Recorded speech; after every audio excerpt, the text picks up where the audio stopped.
ladies and gentlemen, in this corner, weighing in at, I believe, 9 pounds, 1 ounce, we have the Challenger. And the Challenger is this lovely 2024 Epiphone Les Paul Custom. And I'm going to get into my feelings about this very shortly. But in this corner, weighing in at an ungodly 12.5 pounds, the shoulder breaker, my very own Gibson Les Paul Custom. And this, of course, is a 57 reissue from 2005. Before we get into it, I have to say, first of all, that when I open the case for the Epiphone, I get giddy like I'm opening this case. And it might just be because I love this one so much and this has been with me for so long. This was my only guitar, my number one guitar for the longest time. I just get so excited when I see this because now something about me knows that, like, I don't have to bring this out if I don't want to, since this has pretty much been retired. And I also have to say really quick, thank you to Sweetwater for sending this Epiphone over for this video. Remember that there will be a link in the description box from Sweetwater where you can pick up one of these for yourself and see just how great they truly are. And remember that if you buy from my links, it's no extra cost to you and it helps support the channel. And it's just an amazing time to be alive that you can have like a really convincing Les Paul Custom from Epiphone right now. But let's get into it.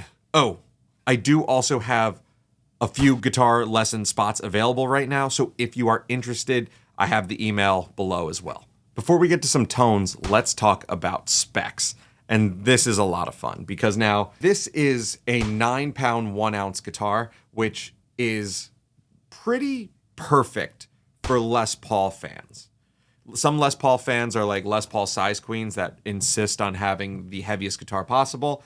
But in my personal experience, I enjoy having around a 9 pound Les Paul. Some of my favorites that I have are 8.5, 9, and 10. This thing I love, but it's just too much. The 12.5 pounds is just too much sometimes. And that's because it is a mahogany body, which is the same as my 57 reissue right here.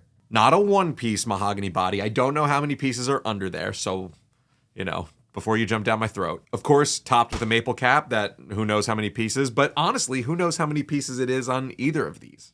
I don't know if these are one piece or if they have like a 2-piece. The bridge is not an ABR1. It's like an Epiphone kind of knockoff version of it.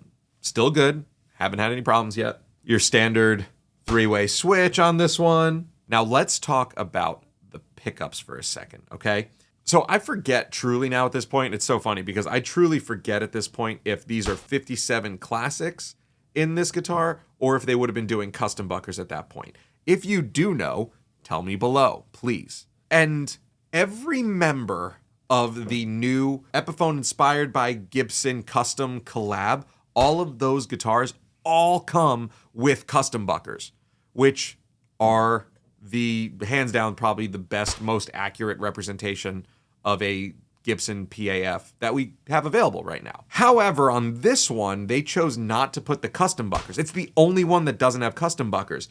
It actually has a 498T and a 490R, which was appealing to me because I personally really like those pickups. To me, they represent kind of like the T-top style pickup. They sound wonderful. They're a nice in-between from a classic to a more modern. I'm just very happy they didn't do like the burst buckers because I still strongly dislike burst buckers. If you've been on my channel, you know I do not like burst buckers. But if you do buy a Gibson custom shop Les Paul, you get the same pickups. So that's probably why they did it, to keep it like the same as the Gibson model, which is really cool. And again, I like the pickups. I really enjoy them. So there's that. We've got the triple binding on this one, which is you have to have. It looks phenomenal. You got the whole tuxedo look. It's just absolutely beautiful. Now the neck is where we get real expensive. And this is the craziest part.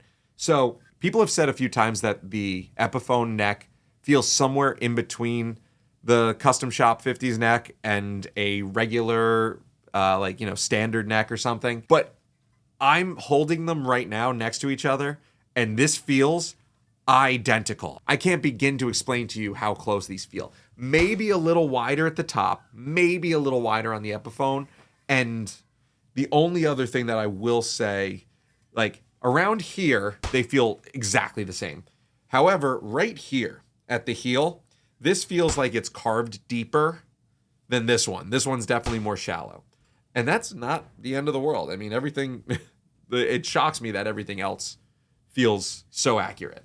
Both of these guitars have ebony fretboards. Not all ebony is created equal. Obviously, the big boy is going to have a nicer piece of ebony than maybe this one. This one might be dyed a little bit. I don't know.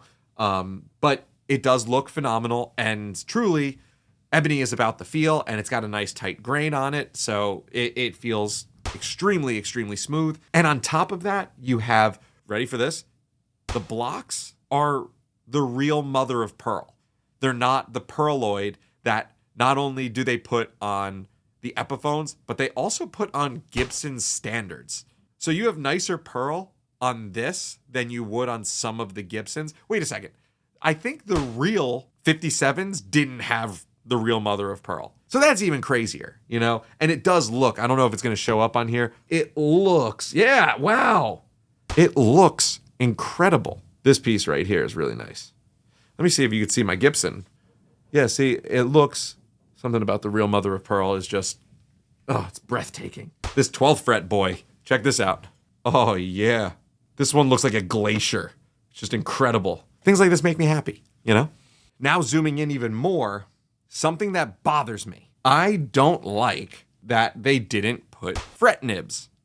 It's like one of the best parts about Gibsons is the fret nibs, I think. And so for those of you who aren't sure what I'm talking about, let's get real close and personal here. The ends of the frets on a Gibson are covered by part of the binding, and those are called fret nibs. If you refret, you will not have the fret nibs anymore. And so in this case, they don't have the fret nibs. And that's okay, because I will tell you right now, my first thing I did the second I pulled this out of the case was went like this to see. And I was pleasantly surprised, because I have had some newer Epiphones from the same factory that definitely did not have this fret treatment. Can they be better? Yes, 1000%. They're really, really good. Like, I could take this right now and go play a gig and not freak out about it. Of course, we have the split diamond on the headstock, which is one of the sexiest things. I mean, people get that tattooed on them, for God's sake, And it's funny because I didn't notice this till now. Obviously, I noticed that the headstocks are the same, right? But the one thing is that the top of this one, the book is kind of flat in the crease, right? And on this one, you could see that it's a very deep crease. And that's just a really interesting attention to detail. Not the end of the world. You're buying an Epiphone. And both of these have Grover tuners, which I don't know why they did that on the 57, because I feel like that wasn't, I feel like that wasn't standard at the time. Oh, something else interesting. Check this out. This is another Gibson quality thing that I love. Right here, as you can see, where the binding, the nut, and the headstock all meet, that is flush. And it is one seamless line. On this one here, on the Epiphone, you will see that it is not one seamless line. It's got like a little break underneath the nut here.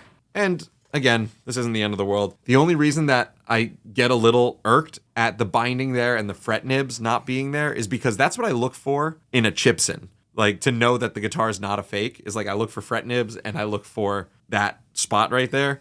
And it's truly like this part of the headstock right here is the only thing that when I'm playing this and just enjoying it and having fun, when I see it out of the corner of my eye, it's the only thing that reminds me that I'm not playing a Gibson. And it just it breaks the magic for a split second. Then I go right back into enjoying it. But it's something interesting that is in me for some reason. Let's get into some tones.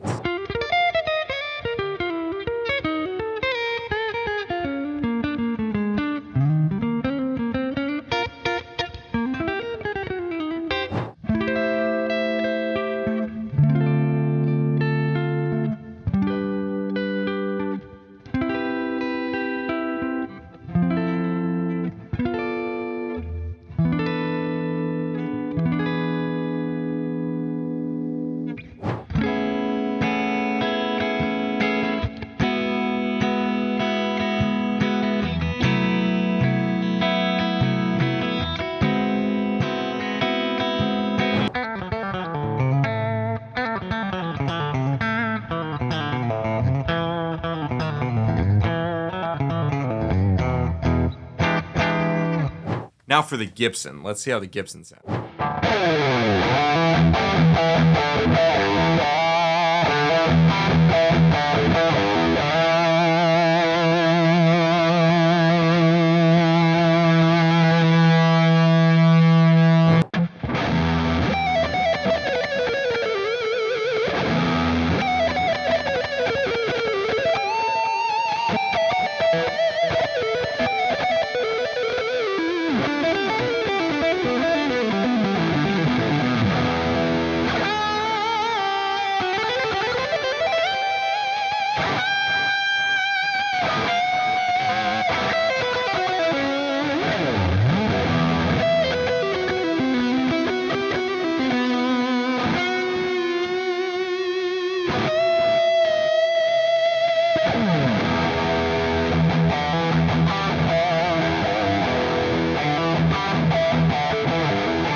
I know in these types of videos, I can only do so much to show you the similarities and differences because you need to feel them. But I like to think that you could see from the look on my face and the way I'm playing how much I enjoy this one. My black custom has such a special place in my heart that when I play this and start having just as much fun playing it, it says something about these guitars. I had Epiphones growing up. Everyone had Epiphones growing up. I think what Epiphone has done here with this line specifically is that they've grown with the audience that had Epiphones, 20 years ago, and now don't want to break the bank getting something like this, but still want a guitar with feeling. And this guitar gives me feelings, and that's what it's all about. It's not a dead, lifeless guitar. It really is super enjoyable. That being said, if you think you can hear a difference between these two guitars right now, go check out this video right here where I do a blind A/B test.